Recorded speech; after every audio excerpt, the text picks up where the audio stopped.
Hello everyone, my name is Rena Lee and I'm a grade 12 student at TD Christian.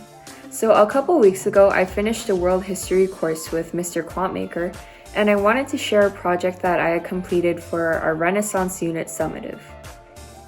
So we had been learning about this amazing rebirth of culture in Europe after the Black Death, and we learned that there was this explosion of visual and liberal arts, music, science, technology, and so much more.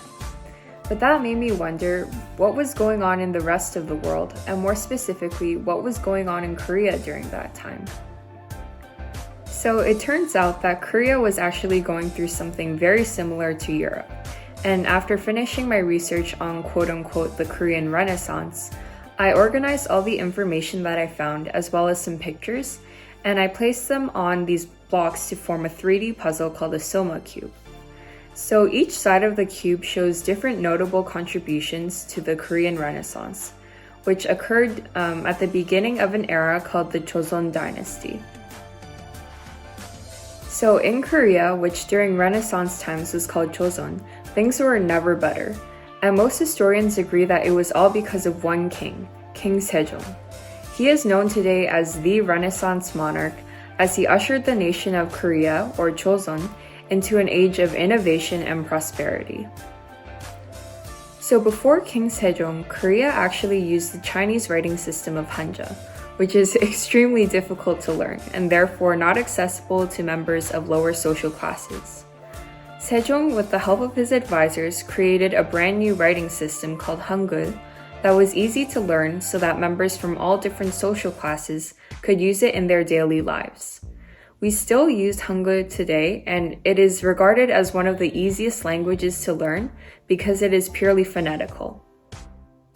King Sejong also sponsored and commissioned many scientific and technological advancements, such as the refinement of a movable metal type printing press, which was invented 200 years before Gutenberg's. During the king's reign, Korea also saw major advancements in astronomy and calendrial measurements. They invented a bunch of sundials and other tools that helped to measure the position of celestial bodies in the sky. In addition to creating a brand new language system and major advancements in science and technology, Korea also had many beautiful pieces of art that they created during this time. However, for me, during this project, learning about King Sejong was the highlight, and it was especially cool because he's actually my ancestor way back. So the reason that I decided to make my project in the form of a Soma cube was to show that there are so many different ways that you can piece everything together and you can look at it as one shape.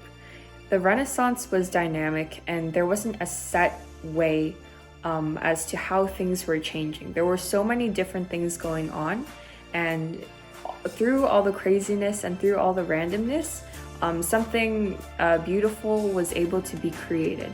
And I think during this time, the main thing that was really happening overall was establishing a strong Korean identity.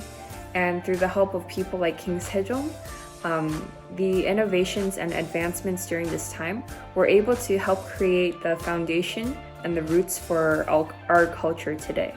So thank you for listening to my project on the Korean Renaissance, and I hope that everyone has a great Grandparents' Day.